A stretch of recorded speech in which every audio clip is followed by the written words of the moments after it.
ഈ രംഗങ്ങളൊക്കെ കാണുമ്പോൾ എങ്ങനെയുണ്ട് ജോമോൾ? എന്ത് തോന്നുന്നു? വലിയൊരു നൊസ്റ്റാൾജിയ അല്ല, ഭയങ്കര ചമ്മലാണ്. കാരണം ഞാന് പടം കണ്ടിട്ട് ഞാൻ ഇപ്പൊ കാണുമ്പോൾ ഞാൻ പറയും, ഈ പടത്തിൽ ഞാൻ മാത്രമേ അഭിനയിച്ചിട്ടുള്ളൂ, ബാക്കി എല്ലാവരും നാച്ചുറൽ ആയിരുന്നു. ഞാൻ മാത്രമാണ് ഒരുപാട് അഭിനയിച്ചത്, ബാക്കി എല്ലാവരും നാച്ചുറൽ ആയിട്ടാണ് അഭിനയിച്ചത്. ആ ഓർമ്മയൊക്കെ ഉണ്ടോ ഇപ്പം കൃത്യമായിട്ട് അഭിനയിച്ചും? ഇത് ഓർമ്മയുണ്ട്. ഇത് കഴിഞ്ഞിട്ട് ഇത് കഴിഞ്ഞിട്ട് ചെല്ലുന്ന ഒരു വീട്ടിലൊരു കുറച്ച് സ്പീഡ് ഡാൻസും ഒക്കെ ഉണ്ട്, അതൊക്കെ ചെറുതായിട്ട് ഓർമ്മയുണ്ട്. സുകുമാരി അമ്മയുടെ ഓർമ്മയുണ്ട്, സീൻ എടുത്തത് ഓർമ്മയുണ്ട്, പിന്നെ വിനീതായിട്ട് അടി ഉണ്ടാക്കണത് ഓർമ്മയുണ്ട്. ആണോ? ശരി, ആ പകരെ കൊണ്ടുവരുന്നത്. ഹായ് ജോമോൾ, അനഘ എന്ന് പറയുന്ന സിനിമയുടെ ഷൂട്ടിംഗ് കാലഘട്ടത്തിലാണ്.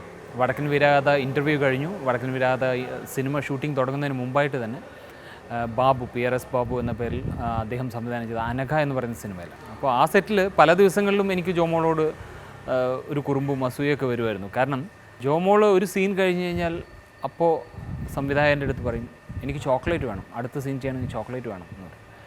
അങ്ങനെ ജോമോളുടെ ഈ വാശി പെട്ടെന്ന് തന്നെ ആ സീൻ തീരുമ്പോൾ തന്നെ അപ്പോഴേക്കും ചോക്ലേറ്റ് വരും, ജോമോൾ ചോക്ലേറ്റ് കഴിക്കും.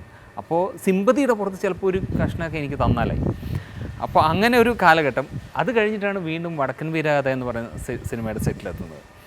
വടക്കൻ വീരാഗതയിൽ ഒരുപാട് ബാലതാരങ്ങളുണ്ട്, നിരവധി ബാലതാരങ്ങൾ. അപ്പോൾ ആ സെറ്റിൽ വെച്ചിട്ട് പല ദിവസങ്ങളായി ഷൂട്ടിംഗ് നടക്കുന്നു. ചന്തുവായിട്ട് ഞാൻ അഭിനയിക്കുന്നു. ചന്തുവിൻ്റെ കുട്ടിക്കാലം, മമ്മൂക്കയുടെ ചെറുപ്പമായിട്ട്, മാധവി മാഡം ചെയ്ത ഉണ്ണിയാർച്ചയുടെ ചെറുപ്പമായിട്ട് ജോമോളുണ്ട്.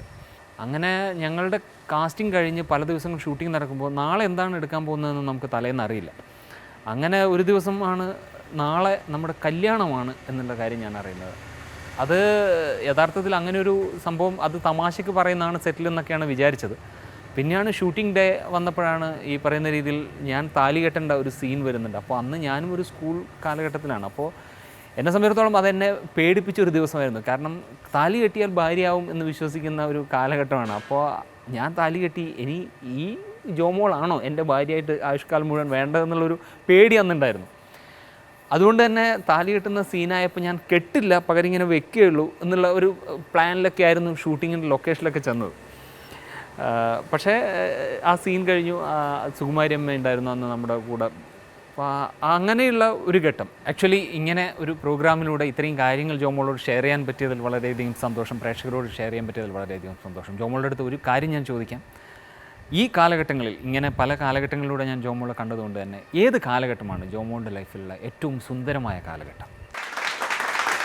ജോമോളെ, ഈ വിദ്വാൻ എത്രയോ ദിവസം പേടി സ്വപ്നം കണ്ടു. അതായത് ഈ കുട്ടി തലയെ കുടുങ്ങുമെന്ന് പേടിച്ചിട്ടാണ് മൂപ്പര് കഴിഞ്ഞത്. അതായത് താലി കെട്ടിപ്പോയി പോകുമോ? എനിക്ക് പക്ഷെ ആ ഒരു സീരിയസ്നെസ് ഒന്നും ഉണ്ടായിരുന്നിട്ടില്ലായിരുന്നു. എനിക്കതൊന്നും പാവം, ഞാൻ ഒരുപാട് കഷ്ടപ്പെട്ടിട്ടുണ്ട്. കഷ്ടം തോന്നുന്നു എനിക്കിപ്പോ ആലോചിക്കുമ്പോ. ഇതിനു മുമ്പ് ഒരു ഷോ, ഇപ്പോഴും ആ ഷോക്കിൽ നിന്ന് മോചനായിട്ടില്ല. എന്റെ നെയ്ബറാണ്. അതെ, എന്റെ നെയ്ബറാണ്. കഷ്ടം. അല്ല, ഇത് പറയുമ്പോഴുണ്ടല്ലോ എങ്ങാനും അപകടത്തിൽ നിന്ന് രക്ഷപ്പെട്ട ഭാവമാണ്.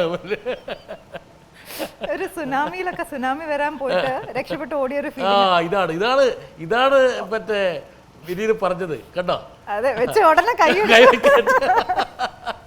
വേറെ ആരുടെങ്കിലും തലയിലായിക്കോട്ടെ. സൂര്യ എടുത്തോ.